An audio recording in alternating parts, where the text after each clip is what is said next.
Hello dear students, welcome to my channel judiciary with Rashmi. आज के video में हम इंडियन पिनल कोड 1860, भारतीय दंड संहिता 1860 के अध्याय 17 चैप्टर 17 में सेक्शन 425 और उससे आगे के सेक्शंस के बारे में पढ़ने वाले हैं। अगर आप चैनल पे पहली बार आए हैं तो इसे लाइक सब्सक्राइब एंड शेयर भी कर दीजिए। और सेक्शन 1 से लेकर सेक्शन 424 तक मैंने बहुत ही डिटेल में पढ़ाया हुआ है, जिसे आप चैनल के प्लेलिस्ट में जा कर के देख सकते हैं। चैप्टर 1 से लेकर के चैप्टर 16 तक मैंने कम्प्लीटली पढ़ा लिया है। चैप्टर 17 में हम अभी चल रहे हैं, जिसमें सेक्शन 424 तक कम्प्लीटली पढ़ाया जा चुका है। आज के वीडियो में हम सेक्शन 425 और उससे आगे के सेक्शन के बारे में जानेंगे। उम्मीद है आपने बेयर एक्ट ओपन कर लिया होगा। हाइलाइटर, पेन, पेपर, मार्कर ये सब आपके पास होंगे और आप बेयर एक्ट में इम्पॉर्टेंट लाइन और वर्ड्स को हाईलाइट करते हुए चलिए। बाकी जो भी एक्सप्लेनेशन मैं बताती हूँ उसे आप पेपर पे नोट डाउन करते हुए चलिए। अगर आप पहली बार इस वीडियो में आए हैं, पहली बार ये वीडियो देख रहे हैं, तो आप चैनल के प्लेलिस्ट में जाके बाकी सारे वीडियोस जो कि सेक्शन 1 से लेके कंटिन्यू मैंने प्लेलिस्ट में वो अरेंज करके रखा हुआ है, तो आप सारे सेक्शंस देख सकते हैं और सुनते हुए उसमें जो भी एक्सप्लेनेशन, जो भी केस लॉज मैंने एक्सप्लेन किया हुआ है, वो सारा कुछ आप नोट कर सकते हैं, जिससे पूरा सेक्शन कंप्लीट होते होते आपके पास आईपीसी का एक अच्छा हैंड रिटन नोट्स तैयार हो जाएगा। तो अगर आप इंडियन पिनल कोड का नोट्स बनाना चाहते हैं तो आपके लिए ये बहुत ही बेनिफिशियल होने वाला है। सेक्शन 1 से लेकर के आगे के सारे सेक्शंस जो भी मैं पढ़ाने वाली हूँ, वो सारे वीडियोस के माध्यम से आप अपना नोट्स आराम से बना सकते हैं, क्योंकि एग्ज़ाम के टाइम पे आप बार बार वीडियो ओपन करके तो नहीं देख सकते, नहीं सुन सकते हैं, लेकिन जब आपका हैंड रिटन नोट्स आपके पास रहता है तो वो आप उसको कई बार पलट के पढ़ सकते हैं, देख सकते हैं, उसको आप अंडरलाइन कर सकते हैं। तो अभी तक अगर आपने नोट्स बनाना स्टार्ट नहीं किया है तो ज़रूर करिए। यदि आप कॉम्पिटिटिव एग्ज़ाम की तैयारी कर रहे हैं तो धारा 425 रिश्ते के बारे में बात करती है।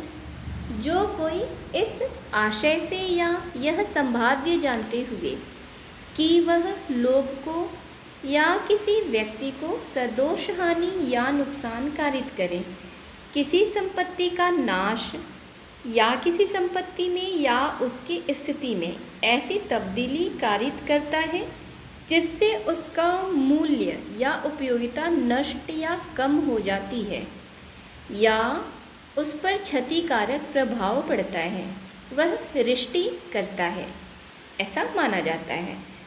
तो रिष्टि का अपराध, रिष्टि की परिभाषा सेक्शन 425 में बताया गया है। और रिष्टि है क्या? सेक्शन 424 जो रिष्टि को परिभाषित करता है, इससे संबंधित एक बहुत ही महत्वपूर्ण केस है नगेंद्र नाथ राय बनाम विजय कुमार दास वर्मा। नगेंद्र नाथ राय बनाम विजय कुमार दास वर्मा 1992 का वाद है। इस वाद में यह प्रचित किया गया कि मात्र उपेक्षा रिष्टि नहीं कहलाती है, परंतु सदोष हानि अथवा नुकसान कारित करने के आशय के साथ उपेक्षा से रिष्टि का अपराध बनता है। रिष्टि में विनाशकारी आशय के साथ मानसिक कार्य आवश्यक है। और इस प्रकार रिष्टि की परिभाषा से यह स्पष्ट होता है कि मात्र उपेक्षा रिष्टि नहीं हो सकती जब तक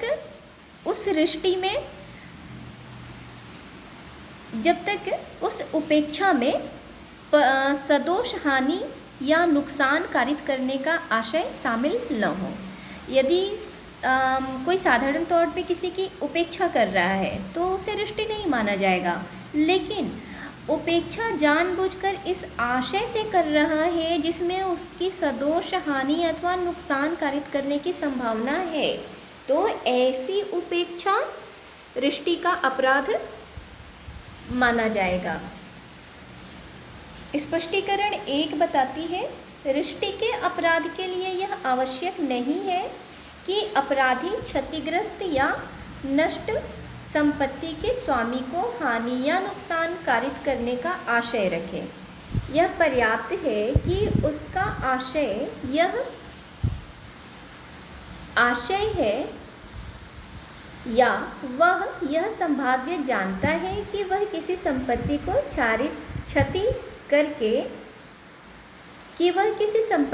क्षति करके किसी व्यक्ति को, चाहे वह संपत्ति उस व्यक्ति की हो या नहीं, सदोष हानि या नुकसान कारित करे। स्पष्टीकरण 2 बताती है कि ऐसी संपत्ति पर प्रभाव डालने वाले कार्य द्वारा जो उस कार्य को करने वाले व्यक्ति की हो या संयुक्त रूप से उस व्यक्ति की और अन्य व्यक्तियों की हो, रिष्टि की जा सकेगी। रिष्टि को दृष्टांत के माध्यम से समझते हैं। दृष्टांत को देखते हैं। य की सदोष हानि कारित करने के आशय से य की मूल्यवान प्रतिभूतियों को क स्वेच्छया जला देता है। तो यहाँ क ने रिष्टि की है। क्यों? क्योंकि उसके मूल्यवान प्रतिभूतियों को जलाने के पीछे आशय क्या था? सदोष हानि कारित करना। तो उसका आशय उसमें शामिल था। तो यहाँ पे क द्वारा किया गया अपराध रिष्टि का अपराध होगा। दृष्टांत ख देखते हैं इसी प्रकार।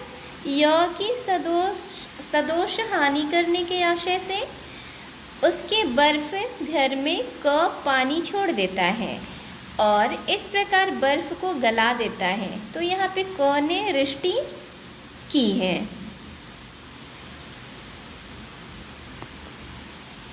इस प्रकार ये सारे धारा 425 की परिभाषा, उसके स्पष्टीकरण और उसके दृष्टांत के माध्यम से आप समझ पाए होंगे कि रिष्टि का अपराध कैसे गठित होता है।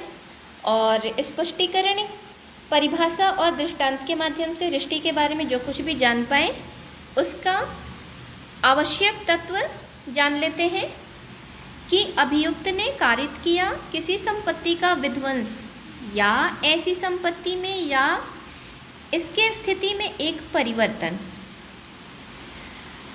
कि ऐसे कृत्य ने उसके मूल्य की उपादेयता को विध्वंस किया या कम किया या इसे हानिकारक ढंग से प्रभावित किया, कि अभियुक्त ने जन साधारण को या किसी व्यक्ति को सदोष हानि कारित करने या जानते हुए कि वह कारित करने वाला है के आशय के साथ यह किया। साधारण भाषा में इसे हम आवश्यक तत्वों को ऐसे समझ सकते हैं। लोक या किसी व्यक्ति को सदोष हानि या नुकसान कारित करने का आशय या संभावना या ज्ञान होना, यह पहला पॉइंट हो गया। दूसरे पॉइंट के रूप में किसी संपत्ति को नष्ट करना या उसमें या उसकी स्थिति में कोई तब्दीली करना।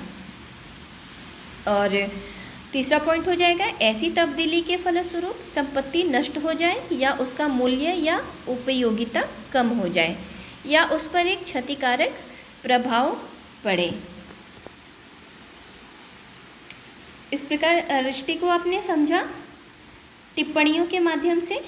इन री अप्पैया 1957 के प्रकरण में बताया गया कि जहां अभियुक्त अत्यधिक कम प्रकाश में एक लारी चला रहा था जिसके कारण दुर्घटना कारित हुई, जिसमें परिवादी के कुछ पशुओं की मृत्यु हुई। यह अभी निर्धारित किया गया कि वह रिष्टि के लिए दोषी था क्योंकि वह जानता था कि उसके द्वारा किए जा रहे कार्य से हानि की संभावना थी। यह इन री अप्पैया 1957 के प्रकरण में निर्धारित किया गया था। इसे अन्य प्रकरण के माध्यम से भी समझ सकते हैं हम, जैसे कि अ तथा स के बीच जमीन के टुकड़े पर आधिपत्य के लिए विवाद चल रहा था। सिंचाई के प्रयोजन से स ने इस जमीन पर एक कुआं खोदा, किंतु अ ने बलपूर्वक उस जमीन पर प्रवेश कर उसे नष्ट कर दिया। न्यायालय ने यह अभिनिर्धारण प्रदान किया कि उसने रिष्टि कारित की है, चाहे भले ही परिवादकर्ता उस भूमि पर एक अतिचारी के रूप में रहा हो। रिष्टि को एक अन्य प्रकरण के माध्यम से भी हम समझ सकते हैं। आप नोट डाउन कर लेंगे जो भी मैं एक्स्ट्रा अलग से बता रही हूँ, यही आपके नोट्स के इम्पॉर्टेंट फैक्ट्स होंगे। एक अन्य प्रकरण के माध्यम से रिष्टि को हम समझने का प्रयास करते हैं। यहाँ पर ब के घास के ढेर में आग लगाने के उद्देश्य से एक तिली जलाता है और उसे घास के ढेर में पकड़ा देता है, परंतु वह स्वयं ही उस आग को बुझाने का प्रयत्न भी करता है और ब तथा अन्य लोगों द्वारा पकड़े जाने के पूर्व ही उस आग को वह बुझा देता है। तो यहाँ पे अ ने धारा 425 के अंतर्गत अपराध किया है और वह दंडनीय भी होगा। यदि उसने आग लगाकर ब को कुछ क्षति पहुंचाई थी, यदि उसके फसल की क्षति हुई है, जैसे घास के ढेर में तिली जला दिया, अगर उसकी क्षति हुई है तो यहाँ पे रिष्टि का अपराध गठित होगा और उसके लिए दंड भी दिया जाए, उसके लिए दंड का भी प्रावधान किया जाएगा। धारा 425 देख लिया आपने। अब धारा 426 में रिष्टि के लिए दंड निर्धारित किया गया। धारा 425 में रिष्टि की परिभाषा बताई गई है और धारा 425 के अंतर्गत हुए अपराध के लिए दंड की व्यवस्था धारा 426 में है। जो कोई रिष्टि करेगा वह दोनों में से किसी भांति के कारावास से, जिसकी अवधि 3 मास तक की हो सकेगी, या जुर्माने से या दोनों से दंडित किया जाएगा। रिष्टि के लिए सजा क्या है? किसी भी भांति का कारावास, यानी कठोर भी हो सकता है, सादा भी हो सकता है, और अवधि उसकी क्या होगी? 3 मास तक की, या जुर्माना या दोनों से दंडित किया जाएगा। धारा 427 यह रिष्टि जिससे 50 रुपये का नुकसान होता है, इस संदर्भ में बात करती है कि जो कोई रिष्टि करेगा और एतद द्वारा 50 रुपये या उससे अधिक की रिष्टि हानि या नुकसान कारित करेगा, वह दोनों में से किसी भांति के कारावास से, जिसकी अवधि 2 वर्ष तक की हो सकेगी, या जुर्माने से या दोनों से दंडित किया जाएगा।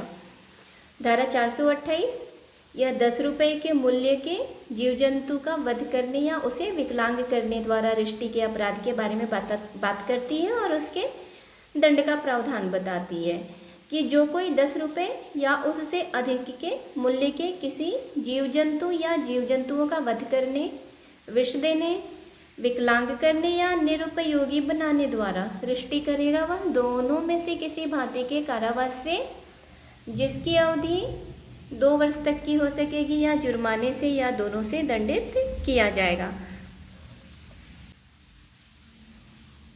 धारा 429 जो किसी मूल्य के ढोर आदि को या 50 रुपये के मूल्य के किसी जीव जंतु को वध करने या उसे विकलांग करने द्वारा रिष्टि के बारे में बताती है और उसके दंड का भी प्रावधान करती है। धारा 429 के अनुसार जो कोई किसी हाथी, ऊंट, घोड़े, खच्चर, भैंस, सांड, गाय या बैल को, चाहे उसका कुछ भी मूल्य हो, या 50 रुपये या उससे अधिक मूल्य के किसी भी अन्य जीव जंतु को वध करने, विष देने, विकलांग करने या निरुपयोगी बनाने का रिष्टि करेगा, वह दोनों में से किसी भांति के कारावास, जिसकी अवधि 5 वर्ष तक की हो सकेगी, या जुर्माना या दोनों से दंडित किया जाएगा। धारा 430 यह सिंचन संकर्म को क्षति करने या जल को दोषपूर्वक मोड़ने द्वारा रिष्टि और उसके जुर्माने के बारे में उसके दंड के बारे में बात करती है। धारा 430 के अनुसार जो कोई किसी ऐसे कार्य के करने द्वारा रिष्टि करेगा जिससे कृषक प्रयोजनों के लिए या मानव प्राणियों के या उन जीव जंतुओं के जो संपत्ति है, खाने या पीने की या सफाई की या किसी विनिर्माण को चलाने के जल प्रदाय में कमी कारित होती है, या कमी कारित होना वह संभाव्य जानता हो, वह दोनों में से किसी भांति के कारावास से जिसकी अवधि 5 वर्ष तक की हो सकेगी या जुर्माने से या दोनों से दंडित किया जाएगा। और धारा 431 के अनुसार लोक सड़क, पुल, नदी या जल सरणी को क्षति पहुंचाकर रिष्टी जैसे अपराध और उसके दंड के बारे में धारा 431 बात करती है। धारा 431 के अनुसार जो कोई किसी ऐसे कार्य के करने द्वारा रिष्टी करेगा जिससे किसी लोक सड़क, पुल, नाव्य, नदी या प्राकृतिक या कृत्रिम नाव्य जल सारिणी को यात्रा या संपत्ति प्रवहन के लिए अगम्य या कम निरापद बना दिया जाए या बना दिया जाना वह संभाव्य जानता हो, वह दोनों में से किसी भांति के कारावास से जिसकी अवधि 5 वर्ष तक की हो सकेगी या जुर्माने से या दोनों से दंडित किया जाएगा। धारा 431 क्या कह रहा है कि कोई भी प्राकृतिक या कृत्रिम जल सारिणी की यात्रा करनी है और उस यात्रा या संपत्ति प्रवहन के लिए उसे अगम्य बना दिया जाए, है ना, या जानबूझकर उसे निरापद कर दिया जाए, तो ऐसी स्थिति में जो रिष्टी होगी उसके लिए दंड होगा किसी भी भांति का कारावास, अवधि 5 वर्ष तक की हो सकेगी या जुर्माना या दोनों से दंडित किया जाएगा। और धारा 432 सेक्शन 432 लोक जल निकास में नुकसानप्रद जल प्लावन या बाधा कारित करने द्वारा रिष्टी के अपराध के विषय में बात करती है। जो कोई किसी ऐसे कार्य के करने द्वारा रिष्टी करेगा जिससे किसी लोक जल निकास में क्षतिप्रद या नुकसानप्रद जल प्लावन या बाधा कारित हो जाए या होना वह संभाव्य जानता हो, वह दोनों में से किसी भांति के कारावास से जिसकी अवधि 5 वर्ष तक की हो सकेगी या जुर्माने से या दोनों से दंडित किया जाएगा। और इसी प्रकार धारा 433 है, वह किसी दीपगृह या समुद्री चिन्ह को नष्ट करके, हटाकर या कम उपयोगी बनाकर रिष्टी के बारे में बात करती है। और इसके लिए जो दंड है वह है किसी भी भांति का कारावास जिसकी अवधि 7 वर्ष तक की हो सकेगी या जुर्माने या दोनों से दंडित किया जाएगा। धारा 434 में किए गए अपराध लोक प्राधिकारी द्वारा लगाए गए भूमि चिन्ह को नष्ट करने या हटाने आदि द्वारा रिष्टी के अपराध के विषय में बात करती है। और इसके लिए जो दंड निर्धारित किया गया है वह है दोनों में से किसी भांति का कारावास, अवधि इसकी 1 वर्ष तक की हो सकेगी या जुर्माने से या दोनों से दंडित किया जाएगा। धारा 435 यह 100 रुपये का या कृषि उपज की दशा में 10 रुपये का नुकसान कारित करने के आशय से अग्नि या विस्फोटक पदार्थ द्वारा रिष्टी और उसके दंड के विषय में बात करती है। जो कोई किसी संपत्ति को 100 रुपये या उससे अधिक का या जहाँ की संपत्ति कृषि उपज हो वहाँ 10 रुपये या उससे अधिक का नुकसान कारित करने के आशय से या यह संभाव्य जानते हुए कि वह एतद द्वारा ऐसा नुकसान कारित करेगा, अग्नि या किसी विस्फोटक पदार्थ द्वारा रिष्टी करेगा, वह दोनों में से किसी भांति के कारावास से जिसकी अवधि 7 वर्ष तक की हो सकेगी से दंडित किया जाएगा और जुर्माने से भी दंडनीय होगा। धारा 435 यह गृह आदि को नष्ट करने के आशय से अग्नि या विस्फोटक पदार्थ द्वारा रिष्टी के अपराध के बारे में बात करती है और उसके लिए दंड की व्यवस्था करती है। धारा 436 सेक्शन 436 के अनुसार जो कोई किसी ऐसे निर्माण का जो मामूली तौर पर उपासना स्थान के रूप में या मानव विकास के रूप में या संपत्ति की अभिरक्षा के स्थान के रूप में उपयोग में आता हो, नाश कारित करने के आशय से, या यह संभाव्य जानते हुए कि वह एतद द्वारा उसका नाश कारित करेगा, अग्नि या किसी विस्फोटक पदार्थ द्वारा रिष्टि करेगा, वह आजीवन कारावास से या दोनों में से किसी भांति के कारावास से, जिसकी अवधि 10 वर्ष तक की हो सकेगी, दंडित किया जाएगा और जुर्माने से भी दंडनीय होगा। धारा 437 या तल्लायुक्त या 20 टन बोझ वाले जलयान को नष्ट करने या सापद बनाने के आशय से रिष्टि और उसके दंड की बात करती है। ऐसे अपराध के लिए दंड 10 वर्ष तक का हो सकेगा और जुर्माने से भी दंडनीय होगा। और धारा 438 बताती है कि धारा 437 में वर्णित अग्नि या विस्फोटक पदार्थ द्वारा किए गए रिष्टि के लिए दंड जो कोई अग्नि या किसी विस्फोटक पदार्थ द्वारा ऐसे रिष्टि करेगा या करने का प्रयत्न करेगा जैसे अंतिम पूर्ववर्ती अर्थात धारा 437 में वर्णित है, वह आजीवन कारावास से या दोनों में से किसी भांति के कारावास से, जिसकी अवधि 10 वर्ष तक की हो सकेगी, उससे दंडित किया जाएगा और जुर्माने से भी दंडनीय होगा। और इसी प्रकार धारा 439 सेक्शन 439 चोरी आदि करने के आशय से जलयान को साशय भूमि या किनारे पर चढ़ा देने के लिए दंड की बात करती है।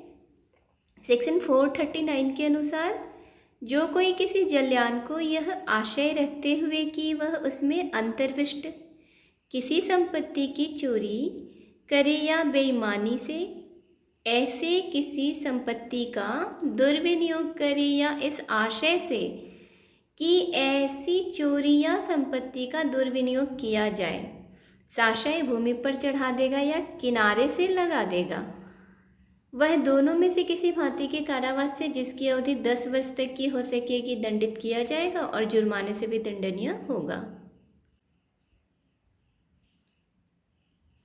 सेक्शन 440 धारा 440 के अनुसार मृत्यु या उपहति कारित करने की तैयारी के पश्चात की गई रिष्टि।